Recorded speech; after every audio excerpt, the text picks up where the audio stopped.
Something a bit different today. I thought I'd show you the inside of the router that I have that runs the network and everything here.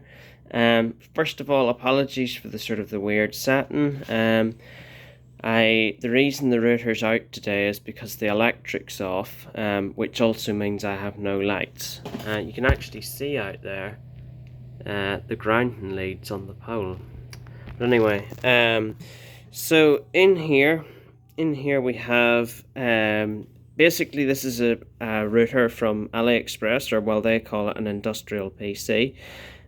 Some people would run the likes of pfSense and stuff like that, but I like to make life difficult for myself, so I run it on Debian, and that means I have to set up all the routing protocols and all that there fun stuff. So that was quite fun to set up, but that was a long time ago, and it's been pretty much 100% since then.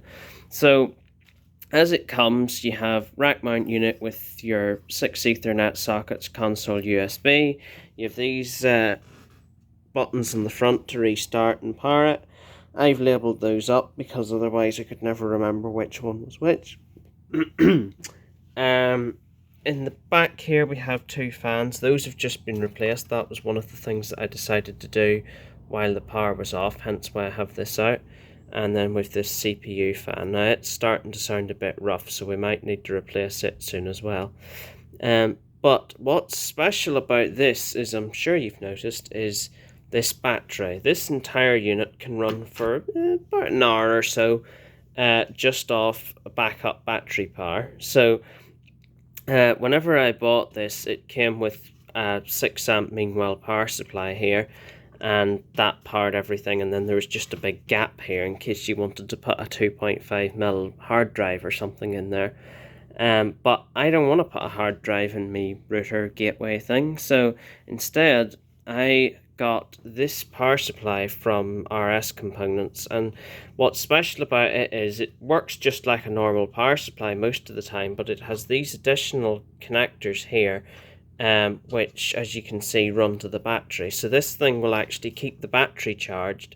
When there's a mains cut, the power from here just gets switched across to the battery, and when the battery's low, it will automatically cut it out so that it won't completely flat the battery.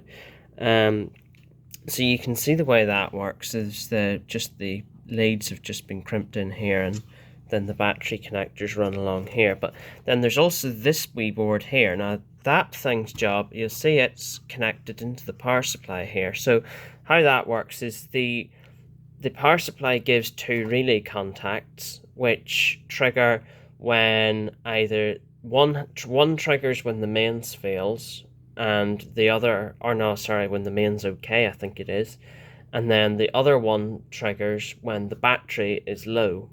So these connect into the wee Arduino board here, and then it connects via USB back into the main router board, so that so basically it's reporting back the power supply status to the main PC. So whenever it gets a mains failure, it can send out an email or an alert or whatever, and whenever the battery's low, it can automatically switch off before the power supply cuts the power. Or that's the idea anyway. So that's pretty much all there is to that. I just thought I'd show you that while I have it out.